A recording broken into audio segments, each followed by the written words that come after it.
ఇక్కడ కూడొచ్చిన మీ అందరికీ యేసుక్రీస్తు పుణ్యనామంలో నా వందనములు శుభములండి. తలలో ఉంచుకున్నట్లయితే ప్రార్థన చేసుకుందాం. మమ్మల్ని మిక్కిలిగా ప్రేమించిన ప్రియ పరలోకపు తండ్రి, ఘనమైన శ్రేష్టమైన మహోన్నతమైన నామకున్న తండ్రి, యేసుక్రీస్తు ద్వారా కృతజ్ఞతాస్తుతులు చెల్లించుకుంటున్నాం నాయన. ఇప్పటి వరకు మమ్మల్ని కాచి కాపాడి నీ రెక్కల చాటును భద్రపరుచుకొని నా తండ్రి కొద్దిగా సంఘంగా మమ్మల్ని సమకూర్చి నా విధానానికే నీ కృతజ్ఞతాస్తుతులు తండ్రి. నాయన మరి నీ కుమారుడు వాక్యం చెప్తుండగా ఆయనకి సముచితమైన జ్ఞానం దయచేయండి తండ్రి. ఆ వాక్యం మేము విని మాత్రమే మేము ఉండకుండా తండ్రి, విన్న వాక్యాన్ని మా హృదయాల్లో భద్రపరుచుకుని ఇతరులకు వాక్యం మేము బోధించేలాగా ఉండేలాగా సహాయం దయచేయమని, మీరున్న లోకలకు మేము బాటలు వేసుకునేవారు లాగా నీ కృపలో భద్రపరచుకోమని, మరి పాటల ద్వారా వాక్యం ద్వారా తండ్రి ఈ కార్యక్రమం అంతట్లో కొన్ని కృపా మహిమ మీరే పొందుకోవాలని అర్థిస్తూ ప్రార్థిస్తూ ఈ ప్రార్థన యేసుక్రీస్తు వారి పేరట అడిగి వేడుకుంటున్నాను నా తండ్రి, ఆమేన్. ప్రార్థించిన రాజ్యలక్ష్మి అక్కయ్య గారికి సంఘం తరపున వందనాలు చెల్లించుకుంటున్నాయండి. మరి ఈ సమయంలో పాటలు పాడుతూ దేవుని మహింపరుద్దాం.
బ్రతికెదను తన కీర్తి కొరకే.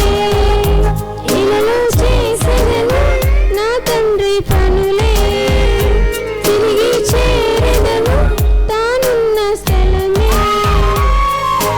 జగతికి ముందే ఏర్పరచి గ్రంథపు చుట్టలు నన్ను చేర్చి, పిండపు దశలో నన్ను చూసి కను పాపవలే నన్ను కాచి. నేను పుట్టింది నా తండ్రి కొరకే, నేను బ్రతకాలి తన కీర్తి కొరకే.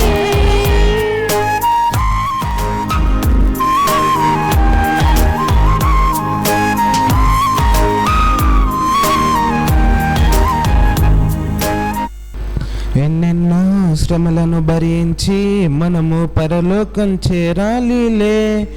క్రైస్తవుడై నందుకు బాధ అని తెలిసి బాధను భావించాలిలే.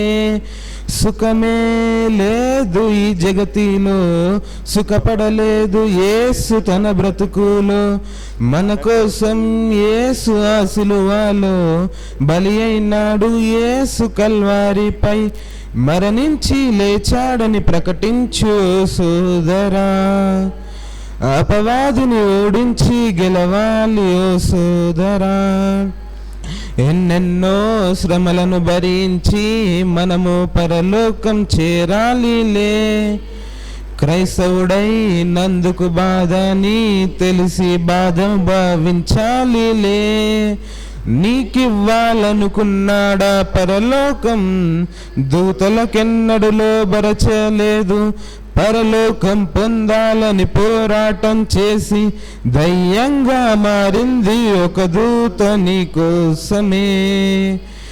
నీకివ్వాలనుకున్నాడా పరలోకం, దూతలకెన్నడు లోబరచలేదు. పరలోకం పొందాలని పోరాటం చేసి దయ్యంగా మారింది ఒక దూత నీ కోసమే. ప్రౌఢదోయబడను ఈ భూమిపై, బహుక్రోధంగా వచ్చాడు నీపై. పాపంలో పడవేసెను నిన్ను, పాతాళానికి పంపాలని నిన్ను. బహుక్రూరంగా సింహం వలె గర్జించేను. సుఖమే లేదు ఈ జగతిలో, సుఖపడలేదు యేసు తన బ్రతుకులో. మన కోసం యేసు ఆ సిలువలో బలి అయినాడు, యేసు కలవారిపై మరణించి లేచాడని ప్రకటించు సోదరా. అపవాదిని ఓడించి గెలవాలి ఓ సోదరా. ఎన్నెన్నో శ్రమలను భరించి మనము పరలోకం చేరాలిలే. క్రైస్తవుడై నందుకు బాధ అని తెలిసి బాధను భావించాలిలే. దేవుని నమ్మి హింసలు పొందారు, హతసాక్షులుగా సాక్ష్యం పొందారు.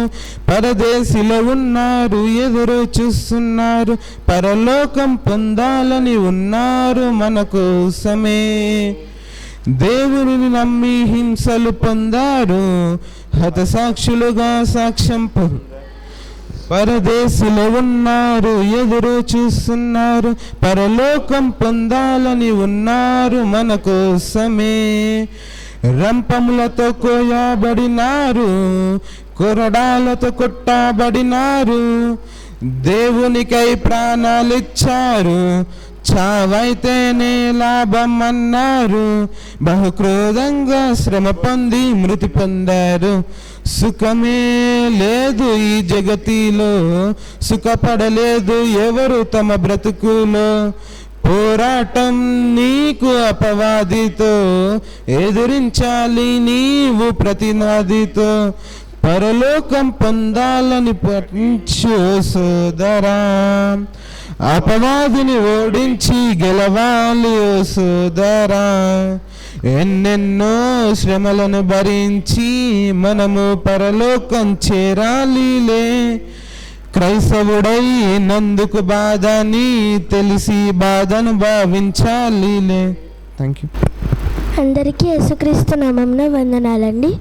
మన బైబిల్ నుంచి మత్తయి సువార్త 5వ అధ్యాయం 17వ వచనం నుంచి 48 వరకు. మత్తయి సువార్త 5వ అధ్యాయం 17వ వచనం నుంచి 48 వరకు. ధర్మశాస్త్రమునైనను ప్రవక్తల వచనములైనను కొట్టివేయవచ్చునని తలంచవద్దు. నెరవేర్చుటకే గాని కొట్టివేయుటకు నేను రాలేదు. ఆకాశమును భూమియు గతించిపోయిననే గాని దాని ధర్మశాస్త్రం అంతా నెరవేరే వరకు దాని నుండి ఒక పొల్లైనను ఒక సున్నైనను తప్పిపోదని మీతో నిశ్చయముగా చెప్పుచున్నాను. కాబట్టి ఆజ్ఞలలో మిగులల్పమైన ఒక దానినైనా మీరి మనుషులకు అలాగూ చేయ బోధించేవాడు ఎవడో వాడు పరలోక రాజ్యంలో మిగుల అల్పుడు అనబడును. అయితే వాటిని గైకొని బోధించేవాడు ఎవడో వాడు గొప్పవాడు అనబడును. నీతి కంటేను పరిసయ్యుల నీతి కంటేను మీ నీతి అధికము కాని ఎడల పరలోక రాజ్యంలో మీరు ప్రవేశింపనేరని మీతో నిశ్చయముగా చెప్పుచున్నాను. నరహత్య చేయవద్దు. నరహత్య చేయవాడు విమర్శకు లోనగునని పూర్వీకులతో చెప్పబడిన మాట మీరు విన్నారు కదా. నేను మీతో చెప్పునదేమనగా, తన సహోదరుని మీద కోపపడి ప్రతి వాడును విమర్శకు లోనగును. తన సహోదరుని చూచి వ్యర్థుడా అని చెప్పువాడు మహాసభకు లోనగును. తన సహోదరుని చూచి ద్రోహి అని చెప్పువాడు నరకాగ్నికి లోనగును. కావున నీవు బలిపీఠము వద్ద నీ అర్పించుచుండగా నీ సహోదరుని మీద నీకేమైనా విరోధం ఏమైనాను కలదని నీకు అక్కడ జ్ఞాపకం వచ్చిన ఎడల అక్కడే బలిపీఠం ఎదుటనే నీ అర్పణము విడిచిపెట్టి మొదట వెళ్ళి నీ సహోదరునితో సమాధానపడము. అటు తర్వాత వచ్చి నీ అర్పణం నర్పింపుము. నీ ప్రతివాదితో నీవును త్రోవలో ఉండగానే త్వరగా వానితో సమాధానపడము. లేని ఎడల ఒకవేళ నీ ప్రతివాది నిన్ను న్యాయాధిపతికి అప్పగించును, న్యాయాధిపతి నిన్ను బంట్రోతుకు అప్పగించును. అంతటా నీవు చెరసాలలో వేయబడుదువు. కడపటి కాసు చెల్లించే వరకు అక్కడ నుండి నీవు వెలుపలికి రానేరవని మీతో నిశ్చయముగా చెప్పుచున్నాను. వ్యభిచారము చేయవద్దని చెప్పబడిన మాట మీరు విన్నారు కదా. నేను మీతో చెప్పినదేమనగా, ఒక స్త్రీని మోహపు చూపుతో చూచి ప్రతి వాడును అప్పుడే తన హృదయమందు ఆమెతో వ్యభిచారము చేసిన వాడగును. నీ కుడి కన్ను నిన్ను అభ్యంతరపరిచిన ఎడల దాన్ని పెరికి నీ వద్ద నుండి పారవేయము. నీ దేహమంతే నరకంలో పడకుండా నీ అవయవంలో ఒకటి నశించుట నీకు ప్రయోజనకరము కదా. నీ కుడి చేయి నిన్ను అభ్యంతరపరిచిన ఎడల దాన్ని నరికి నీ వద్ద నుండి పారవేయము. నీ దేహం అంటే నరకంలో పడకుండా నీ అవయవంలో ఒకటి నశించుట నీకు ప్రయోజనకరము కదా. తన భార్యను విడనాడువాడు ఆమెకు పరిత్యాగ పత్రిక ఇవ్వవలెనని చెప్పబడిన మాట మీరు విన్నారు కదా. నేను మీతో చెప్పినదేమనగా, వ్యభిచార కారమును బట్టి గాక తన భార్యను విడనాడు ప్రతి వాడును ఆమెను వ్యభిచారినిగా చేయుచున్నాడు. విడనాడబడిన దానిని పెండ్లాడువాడు ఆమెను వ్యభిచరించుచున్నాడు. మరియు నీవు అప్రమాణము చేయక నీ ప్రమాణములను ప్రభువునకు చెల్లింపవలనని చెప్పబడిన మాట మీరు విన్నారు కదా. నేను మీతో చెప్పినదేమనగా, ఎంత మాత్రము ఒట్టు పెట్టుకొనవద్దు. ఆకాశము తోడనవద్దు, అది దేవుని సింహాసము. భూమి తోడనవద్దు, అది ఆయన పాదపీఠము. యెరూషలేము తోడనవద్దు, అది మహారాజు పట్టణము. నీ తల తోడని ఒట్టు పెట్టుకొనవద్దు. నీ ఒక్క వెంట్రుకనైనను నలుపుగా కానీ తెలుపుగా కానీ చేయలేవు. నీ మాట అవునంటే అవును, కాదంటే కాదు అని ఉండవలెను. వీటికి మించినది దుష్టు నుండి పుట్టినది. కంటికి కన్ను, పంటికి పన్ను అని చెప్పబడిన మాట మీరు విన్నారు కదా. నేను మీతో చెప్పినదేమనగా, దుష్టుని ఎదిరింపక నిన్ను కుడి చెంప మీద కొట్టువాని వైపునకు ఎడమ చెంప కూడా త్రిప్పుము. ఎవడైనాను నీ మీద చేసి నీ అంగి తీసుకొని గోరిని ఎడల వానికి నీ పై వస్త్రము కూడా ఇచ్చివేయము. నిన్ను ఒక మైలు రమ్మని నిన్ను బలవంతము చేసిన ఎడల వానితో కూడా నీవు 2 మైళ్ళు వెళ్ళుము. నిన్ను అడుగువానికిమ్ము, నిన్ను అడుగు గోరువాని నుండి నీ ముఖము త్రిప్పుకొనవద్దు. నీ పొరుగువాని ప్రేమించి నీ శత్రువుని ద్వేషించమని చెప్పబడిన మాట మీరు విన్నారు కదా. నేను మీతో చెప్పినదేమనగా, మీ శత్రువులను మీ పరలోకపు తండ్రి కుమారులై ఉండునట్లు మీ శత్రువులను ప్రేమించుడి. మిమ్మల్ని హింసించు వారి కొరకు ప్రార్థన చేయుడి.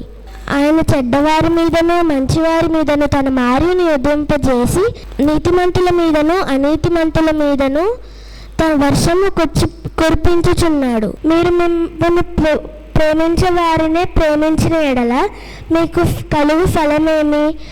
సుంకరులు అలాగ చేయుచున్నారు కదా. మీరు మీ సహోదరులకే వందనము చేసిన ఎడల మీరు ఎక్కువ చేయుచున్నదేమి? అన్యజనులు అలాగ చేయుచున్నారు కదా. మీ పరలోకపు తండ్రి పరిపూర్ణుడు గనుక మీరును పరిపూర్ణులుగా ఉండెదరు. థ్యాంక్స్.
పాటపాడి వినిపించిన స్త్రీల సంఘం వారికి ధన్యవాదములు అండి. అలాగే మన మధ్యలో ఉన్న నర్సన్న వారు వచ్చి వాక్యపఠనం చేయాల్సిందిగా కోరుతున్నాను. హెబ్రీ 5:2. అందరికీ వందనాలండి. హెబ్రీలకు రాసిన పత్రిక 5వ అధ్యాయము 2వ వచనం. తాను కూడా బలహీనత చేత ఆవరింపబడి ఉన్నందున అతడు ఏమీ తెలియని వారి ఎడలను త్రోవ తప్పిన వారి ఎడలను తాళము చూపగలవాడై ఉన్నాడు. దేవుడు తన పరిశుద్ధ వాక్యమును దీవించి ఆశీర్వదించును గాక. వాక్యపఠనం చదివి వినిపించిన నర్సన్న గారికి వందనములు అండి. అలాగే మన మధ్యలో ఉన్న రాజలక్ష్మి గారు వచ్చి 2వ వాక్యపఠనం చేయాల్సిందిగా కోరుతున్నాను. మీకా 6వ అధ్యాయము 6 నుంచి 8 వరకు. వాక్యపఠనం చేసుకుందామండి. మీకా రాసిన అధ్యాయము 6వ అధ్యాయము 6వ వచనం. ఏమి తీసుకుని వచ్చి నేను యెహోవాను దర్శింతును, ఏమి తీసుకుని వచ్చి మహోన్నతుడైన దేవుని సన్నిధిని నమస్కారం చేతును, దహన బలును 7 దూడలను అర్పించి దర్శింతునా, వేల కొలది పొట్టేలను 1000 వంతుల విస్తారమైన తాళీయమును ఆయనకు సంతోషం కలగజేయున, నా అతిక్రమణకై నా జ్యేష్ఠపుత్రుని నేను ఎత్తునా, నా పాప పరిహారణకై నా గర్భఫలమును నేను ఎత్తునా, మనుషుడా ఏది ఉత్తమమో అది నీకు తెలియజేయబడినది. న్యాయంగా నడుచుకున్నట, కనికరమును ప్రేమించుటయు, దీన మనసు కలిగి నీ దేవుని ఎదుట ప్రవర్తించుటయు ఇంతే కదా యెహోవా నిన్ను అడుగుచున్నాడు. థ్యాంక్ యూ అండి. వాక్యపఠనం చేసి వినిపించిన రాజలక్ష్మి గారికి వందనములండి. మనందరికీ రక్షకుడైన యేసుక్రీస్తు వారి నామములో మీ అందరికీ శుభములు తెలియజేస్తున్నాను. ప్రార్థన చేసుకుందామండి. తలలు వంచినట్లయితే. మమ్మల్ని అతి మిక్కిలిగా ప్రేమించిన మా ప్రియ పరలోకపు కన్న తండ్రి, మీ ఉన్నతమైన నామమునకు మీ ప్రియకుమారుడైన యేసుక్రీస్తు వారి పరిశుద్ధ నామములో వందనాలు కృతజ్ఞతలు చెల్లించుకుంటున్నాము నాయన. ఇంతవరకు నాయన మీ దాసుడి ద్వారా మీరు పలికించిన మాటలను బట్టి మీకు మరోసారి కృతజ్ఞతలు చెల్లించుకుంటున్నాం తండ్రి. కూడి వచ్చిన ప్రతి ఒక్కరికి మీరు అందించిన మాటలు ఇశ్రాయేలీల కాలంలో నాయన చరిత్ర గుర్తు చేశారు. మీ కుమారుడి ద్వారా మీరు మాకుండగా కొండంత అండగా మీరు మాకుండగా మేము ఇంకా చింతిస్తూ ఈ లోకంలో అది లేదు ఇది లేదు అనుకుంటా మేము బాధపడుతున్నటువంటి తరుణంలో మీ కుమారుడి ద్వారా మీరు మాట్లాడారు. మీ చింత యావత్తును ఆయన మీద వేయడని యేసుక్రీస్తు వారి ద్వారా మీరు పలికించారు మాటలను కూడా గుర్తు చేసుకున్నాం. నాయనా, మరి విన్న మాటలను నిష్ప్రయోజనంగా విడిచిపెట్టకుండా ప్రతి ఒక్కరూ మరి వారి బ్రతుకులలో మాటలను అన్వయించుకొని వారి మాటల ప్రకారంగా జీవించడానికి మీ సహాయం అందించండి. ఈ సమయంలో మరి మీ దాసుడు మరి వెంకట గారిని ఈ చిన్న సహవాసానికి మీరు కాపరిగా నియమించారు కాబట్టి తండ్రి, ఆయన ద్వారా కూడా మరి మాకు అవసరమయ్యే మాటలు మంచి ఆత్మీయ ఆహారాన్ని మాకు అందించి మా ఆత్మలను బలపరిచి మాకున్నటువంటి బాధలు, ఇరుకులు, ఇబ్బందులు అన్నీ తొలగించి మీ వాక్యం ద్వారా ప్రతి ఒక్కరిని బలపరచమని వేడుకుంటున్నాను తండ్రి. కూడిక అంతట్లోనూ మీరు ఉండి మహిమ పొందండి తండ్రి. ఇంతవరకు మరి పాటల ద్వారా మీరు మహిమ పొందారని నమ్ముతున్నాము. వాక్యం ద్వారా కూడా నాయన మీ యొక్క మాటల ద్వారా మేము హెచ్చరించబడినందుకు కూడా మీ కృతజ్ఞతలు. మరి సమయం ఇంకా రావాల్సిన వారు ఎవరిని ఉంటే మా మధ్యలోకి నడిపించండి. వాక్యం మరి ముఖ్య ప్రసంగం చేస్తుండగా మీ కుమారుడి మీద మీ యొక్క పరిశుద్ధాత్మను కుమ్మరించి కూడి వచ్చిన ప్రతి ఒక్కరికి కావాల్సినటువంటి మాటలు అందించమని మరొకసారి వేడుకుంటూ యేసుక్రీస్తు వారి శ్రేష్టమైన నామములో ఈ ప్రార్థన అడిగి వేడుకుంటున్నాను తండ్రి. ఆమేన్. Thank you.